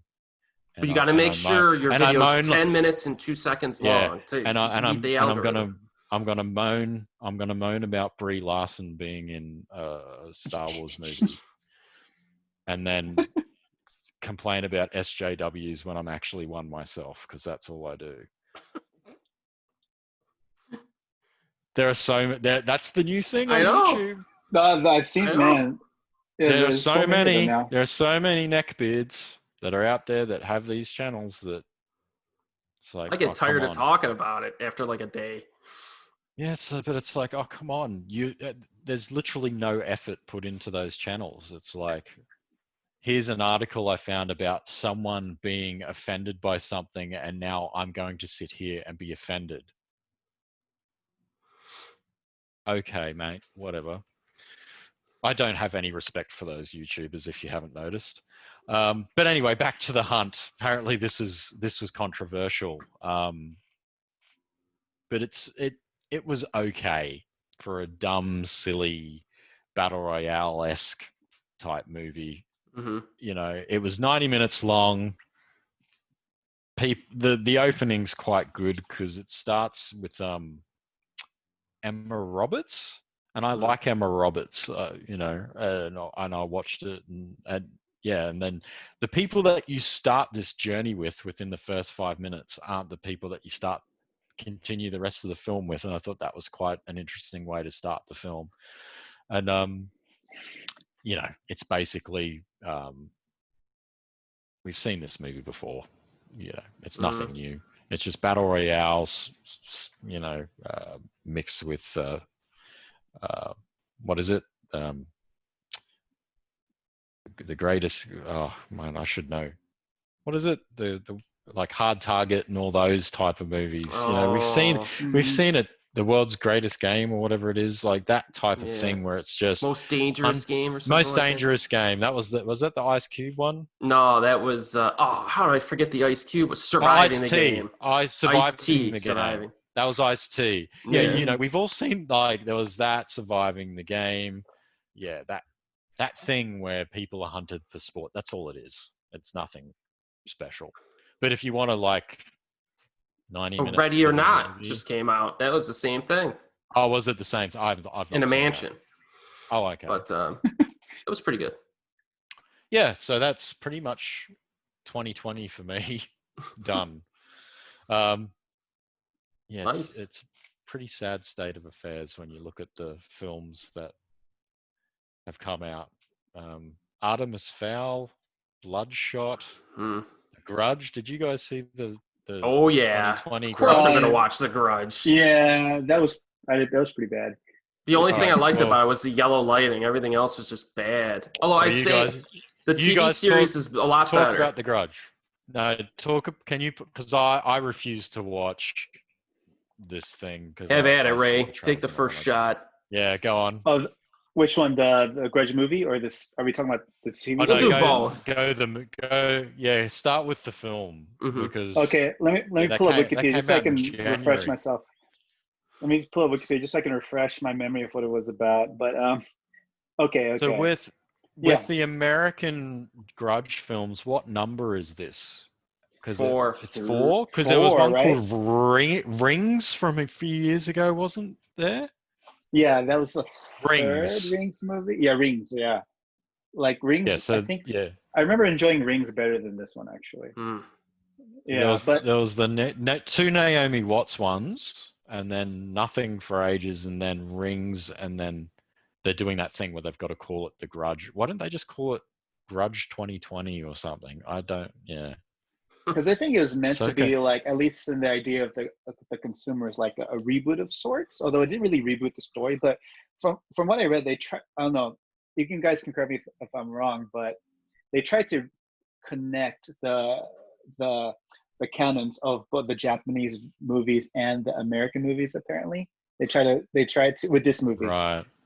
Like Oh, I think I said apparently, Naomi Watts before. I meant to say Sarah Michelle Gellar. I'm getting this and The Ring mixed up. Sorry. Okay. That's why I said So, Rings. I'm an idiot. I thought you meant both actually when you were talking, but yeah, I get Yeah.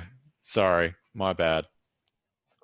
but yeah, with The Grudge, like Kayako was in it, but only for like a cameo in like the opening scene, I think. And then so someone goes back to America with The Grudge and then passes it on to like another house there, and they try to do the same story over again for the most part. I think oh man, when did I watched it once and I was like, it's okay, and I just kind of forgot about it. But I think it was pretty formulaic of what we've had before, where you had a bunch of just characters going in and out of the house and the stories kind of intertwining with each other, and nothing really new. And except that there was no like oh no, was there even like a single ghost to kind of kill them all? I think it was just like them being possessed by something and then killing off each other in different ways. I don't know. It's been a moment since I watched it. You can correct me if I'm wrong, Erik, but yeah, I've just had sorry. I've just had a glance at the IMDb, and the director is Nicholas. Is it Pesci? Pesci, maybe. He directed the The Eyes of My Mother, which is good, and he did Piercing, which I really enjoyed because I'm a big fan of the Ryu Murakami book, and it's a pretty decent adaptation, and a lot of people didn't like. A lot of people hated it, but it's like, well, if you've read the book, you'd probably appreciate it more.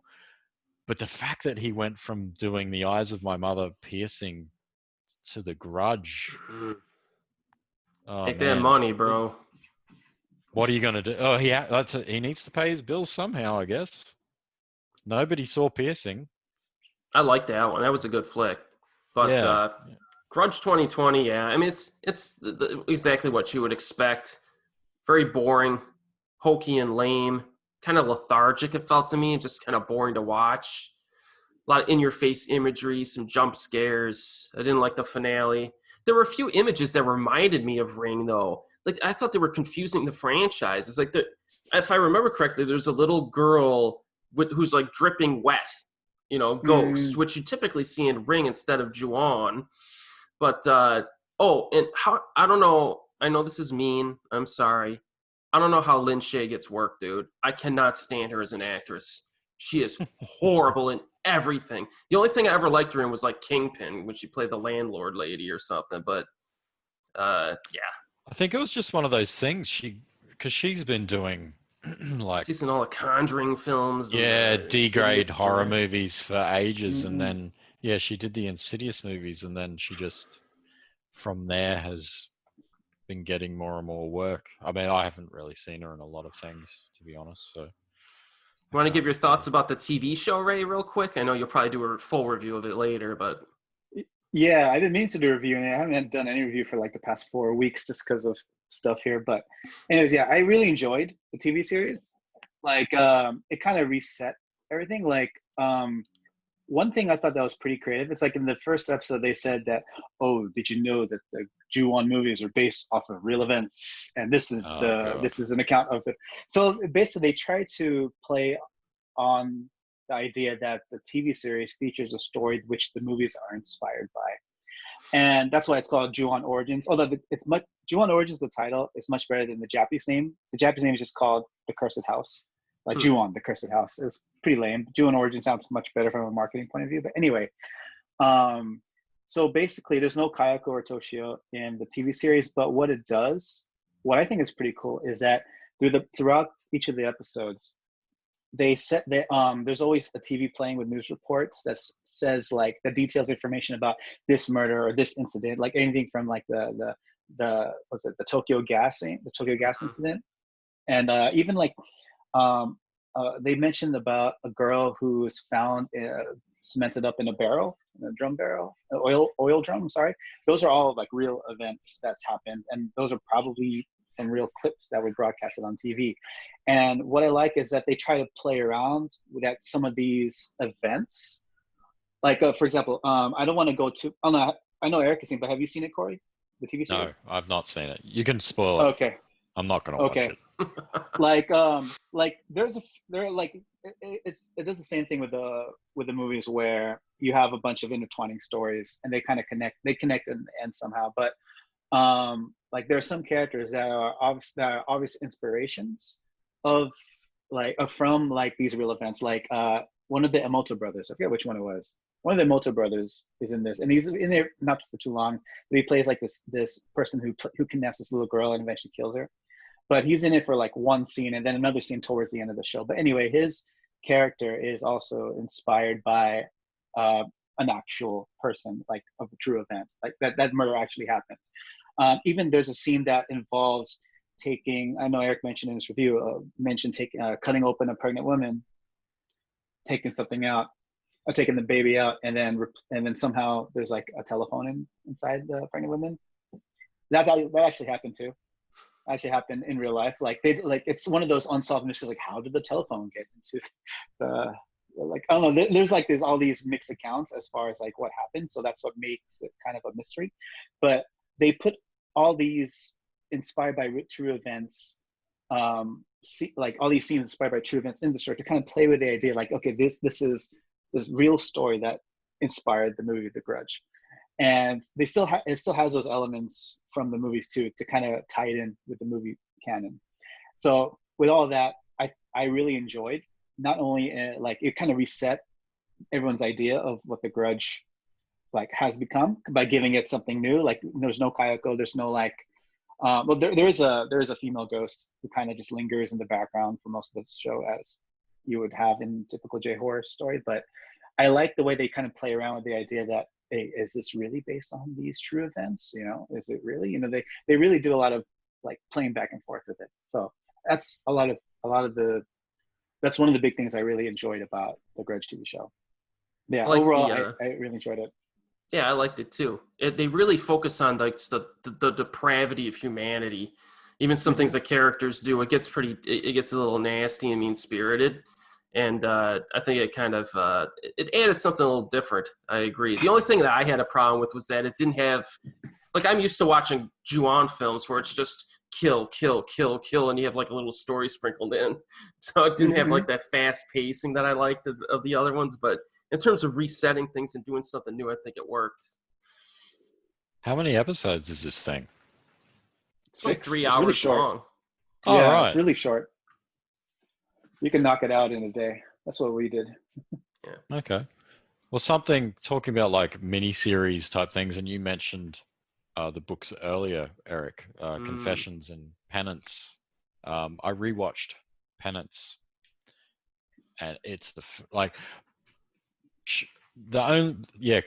I forget the author's name, but she's written more than the 2 books that are available in English. Okay. But unfortunately, for some reason, Confessions and Penance are the only 2 that have been released in English, which is because I love those 2 books. And it was one of those things. I saw Confessions, the film, before reading the book, and then I read the book afterwards. And again, that's a fantastic adaptation. It's a great film. And then obviously I was like, oh my God, I need to read Penance. And I read that without knowing that there was the miniseries, the 5-episode miniseries. And then I remember you telling me ages ago, oh, you need to watch this thing. You need to watch this thing. And I watched it. And then I rewatched it again. And it's so good. Really good. I highly recommend it to people. And it's just star-studded cast of like elite Japanese actresses too. So yeah, and also like perfect adaptation of the source material. Yeah, see, I'll be coming from the opposite. Yeah, I'll have your Confessions experience, right? I've already seen the movie and TV series of Confessions and Penance, and now I'm going to read the books, and you know what I mean. So it'll be interesting. I'm looking forward to it. They're fantastic. Like, there's some great Japanese authors out there, some really good ones. There's another one. Oh my God, I forget. I'm blanking on all these names. But she wrote a movie. Oh, hang on, wrote a book and it became a movie. They did one. I know they did one movie, and the movie adaptation was awful. Ooh. Hang on, let me have a look. Out. Natsuo Kirino. Oh, yeah, I've read Out. Yeah. Yeah. She's a great novelist, but Out, they did a film adaptation of that, which was awful. There's another book called Grotesque, which is great. One called Real World, which is good. I read, this one, The Goddess Chronicle, which was like this sci-fi thing, and that I didn't care for that one. It was so different to her other stuff that just made me go, oh, this doesn't feel, when an author, she writes all her books are thrillers, and you read thriller after thriller after thriller, and it's like, I'm going to do this weird sci-fi thing where I set up this whole like universe where and you're like, oh, okay. I'm sure it's a great book because she's a fantastic writer, but I'm just like, I just couldn't get into it. It was too different from everything else. But yeah, there was a adaptation of Out, and it's terrible. Recent film? No, it's old. Oh, okay. Yeah, because the book's 97, I believe. Oh, okay. And the film, you know what it's like in Japan, like they pump these things out sometimes at the same time, like while the thing's being written. They can't help themselves. 2000 yeah, the book was 2002, so it was about 5 years later, but it's an awful adaptation. But yeah. Anyway, so that's the thing. Nice. Anything else you guys want to talk about? Because it's starting to get a bit late. Yeah. I just well, you could go first, Ray. Speaking of like going back to thrillers and going back to the battle royale topics, I recently watched an Australian film just out of the blue, The Furies. Have you guys seen The Furies? Furies. It's one of those Ozploitation movies, is it? Probably. Like, I just saw the description and I was like, oh, this seems like fun. It's basically about these 8 women trapped with these 8 serial killers, all dressed like they're from a video game. So it's like everyone has like a different, really like different mask or just different costume. They look like straight from a video game. But it's one of those like they're these 8 women running away from these 8 serial killers. They don't know why. It's like they get kidnapped. They get put into like the middle of the desert, and they're getting offed one by one. The first kill was absolutely amazing. It was like basically this girl getting her face sliced off with an axe, like slowly too. It was like, oh man, I know exactly what I'm getting myself into. This is great, right? So it's just one of those, probably cheap exploitation movies, but like the ending was kind of shit. But I thought the kills leading up to the ending were pretty good. But yeah. I'm looking at this right now. I have no idea about this film. I don't, and I clicked on the director. I'm like, I don't know who the hell this is. Yeah, but I enjoyed it. Well, until the ending, but I enjoyed it. Nice. I just wanted to bring it up in case you guys had seen it, but yeah. Was it a Netflix thing? No, DVD. Just like random B movies that got released on DVD here, and it was like, all right, why not? Fair enough. That's the thing. It's like there's movies like this from Australia that get released overseas, and they don't even get releases here. It's one of those weird things. It's like I've not heard of this. I'd be very. Let's have a look. I'm just for my own. Oh no, there was a DVD release. I wonder who released that. I'm just trying to find out who released this thing on DVD. Studio Canal. Ooh. Okay, that's a British company, isn't it? That's a pretty big name. Distributor too. So it's one of those things that probably got filmed here and made. It's probably 5 years old. I wouldn't be surprised if the guy made it. I don't know. I'm just being, I just know, people that have worked in the industry here and stuff, and there'll be a movie that they make and it'll sit on the shelf, and then some distributor overseas will pick it up and go, yeah, we'll dump that on DVD. So yeah. Well, cool. Before we wrap up, I'll just do a quick rundown of some of my hot streak films, because I've been kind of on a hot streak lately.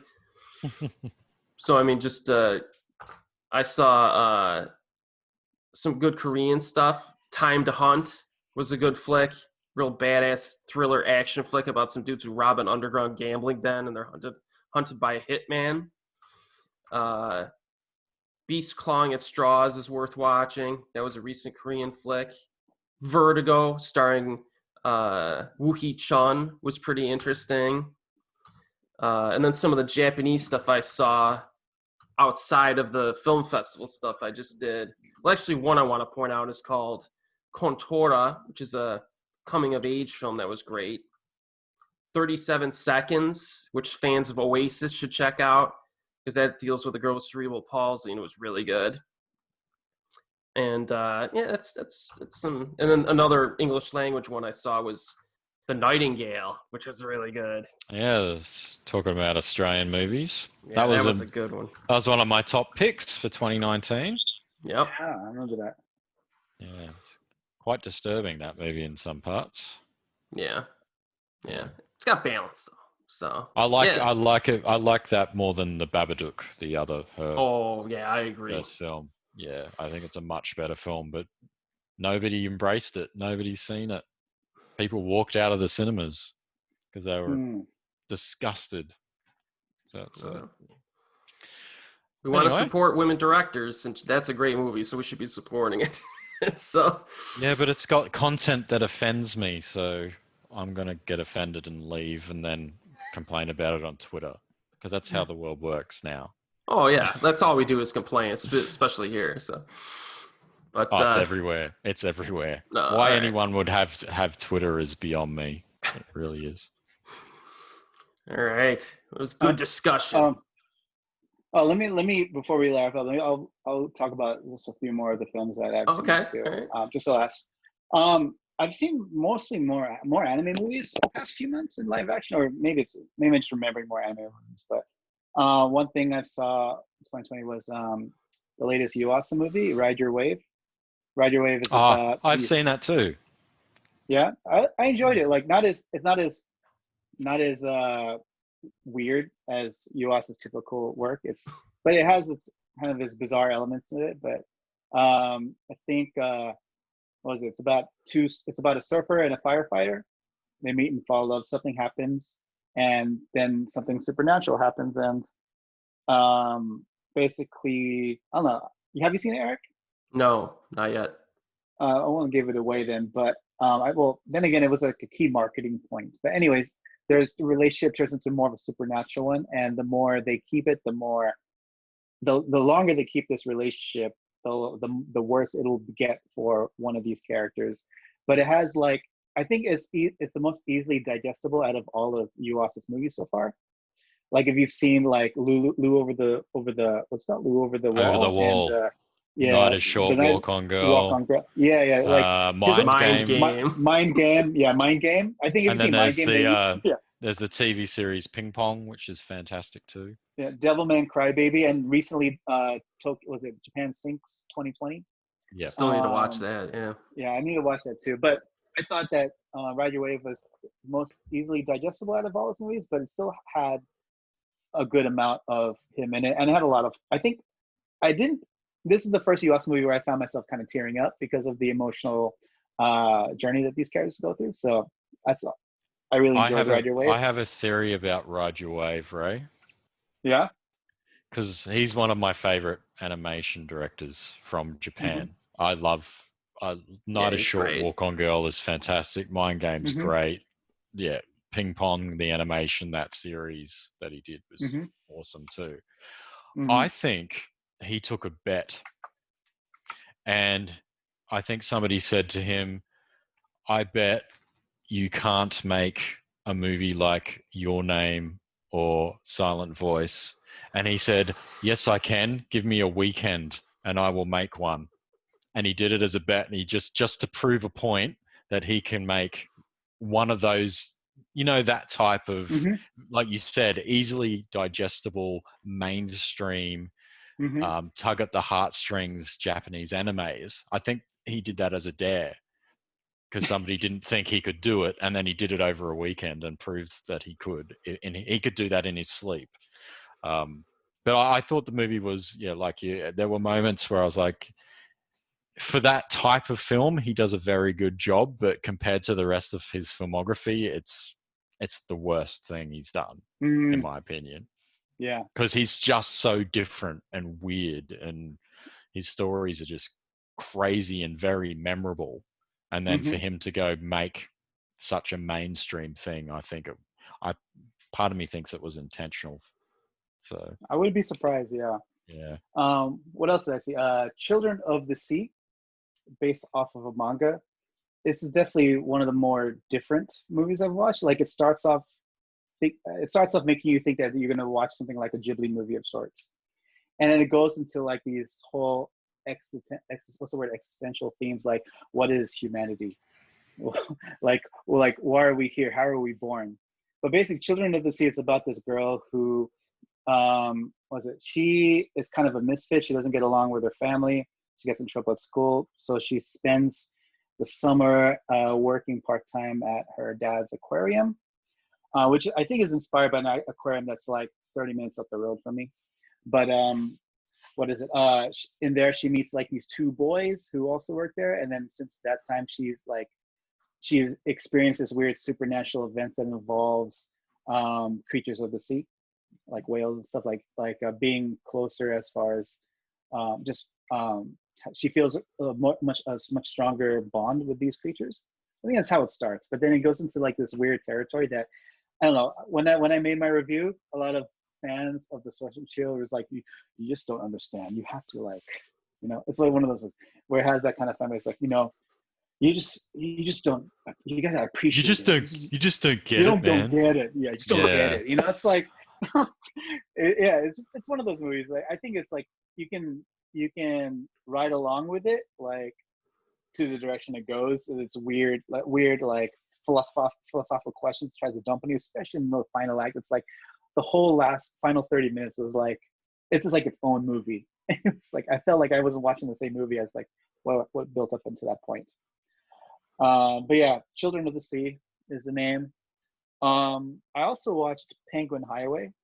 Penguin Highway was a lot of fun. I can't remember if Penguin Highway was directed by an anime director I follow, but it's about these kids, and one day penguins just start popping up mysteriously all over town. And the kid who finds it, he's like this mathematical scientific genius. He's like, there has to be some kind of like real scientific reason that these penguins are here. And then it takes him on this like it's a coming of age story, which is really nice.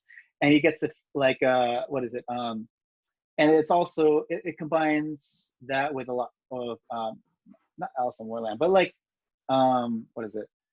It's been a while since I've seen it, but the fantastic elements that get put into this movie were a lot of fun, and I think everyone who thinks penguins are cute will probably have a lot of fun with it.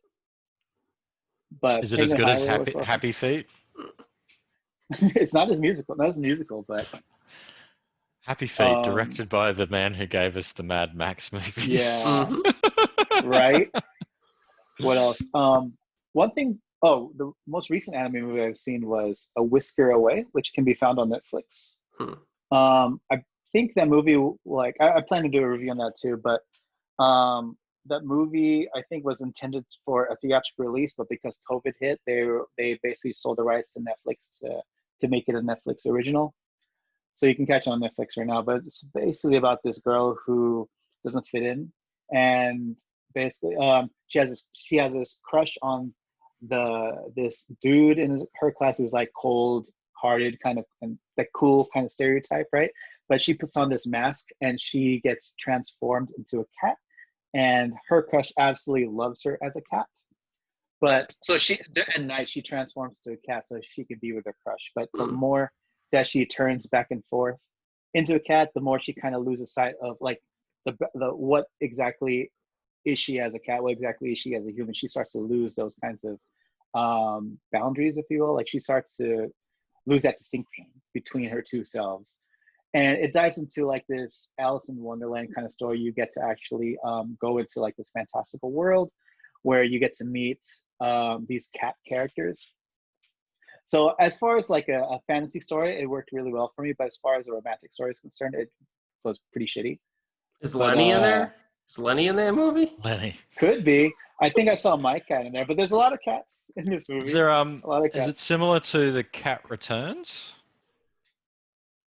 Oh, it's been a while since I've seen a Cat Returns. Yeah, I haven't. Yeah. I mean, that one's about the girl that saves.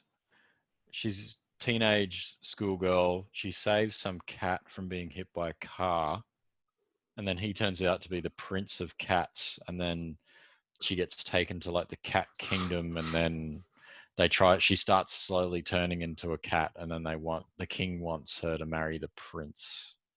So similar, but it's more like she gets swindled into getting this cat mask by this cat shopkeeper, who kind of preys on people who are feeling insecure or depressed about their lives.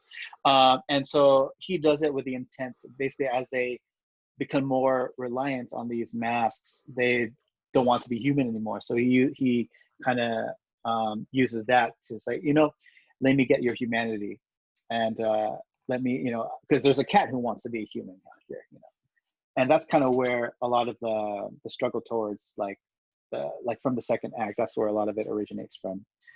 But I mean, it's fun as a fantasy story. Animation looks like it could be from a TV anime though, so it's a bit iffy sometimes. But as a romantic story, I think the majority of reviews say, the romantic angle didn't really work for me, but yeah. The last movie I want to highlight is the most recent Lupin the Third anime movie. Ooh, yeah, how was that? It was a lot of fun. I mean, it's basically just the old 2D anime movies, just been 3D CG, and it's from the same director as like Yamazaki Takashi, who did like the Always Sunset on 3rd Street series. Also Stand By Me, Doraemon, and Dragon Quest Your Story. So he has a wide range of movies in his filmography, but what I liked about it is that it has all the old voice, all the current acting voice actors right now for the Lupin series. So it was like nothing has changed really. It was just basically Lupin in 3D animation, and that's really all I wanted, and it was a lot of fun. But yeah, I missed it in the theaters because it came out a little after my daughter was born, so I wasn't going to the theater at all. So I caught it on DVD, but yeah, it's a lot of fun. Is it as good as the live action movie? I can sit through the live action even though it's bad. Oh, it's bloody awful. It's got bloody Asano awful. in there, Goyano. That movie's so bad. Man, oh my god. See, I would have tolerated the live action if they did the song right. Yeah, that's true. Like, what's the name of the composer? He did the Kill Bill song. But he was in charge of composing the soundtrack. What the hell is his name? He's like, anyway, the guy who did Battle Without Honor and Humanity for Kill Bill, like he did the soundtrack for Lupin live action, and he remixed the title song so much in his image that it didn't even seem like the song anymore. I would have tolerated the live action if they kept the song the same, but they try to change it too much. I mean, yeah, they try to make Lupin cool instead of like goofy and yeah. All right, yeah, those sounded interesting. I'm definitely gonna check a few of those out. And, before we sign off, the Attack on Titan season 3 was freaking awesome. I watched that. That show just continues to just be fantastic. So they got their final season coming up. So thanks for joining me, fellas. You're welcome. Anytime. Yeah. Maybe we'll do this once in a while, just to catch up, talk about movies or books or whatever we're doing, and then to keep me on YouTube in some capacity, I guess. Yeah, definitely. All right. Well, everybody have a nice night. I'll see you next time.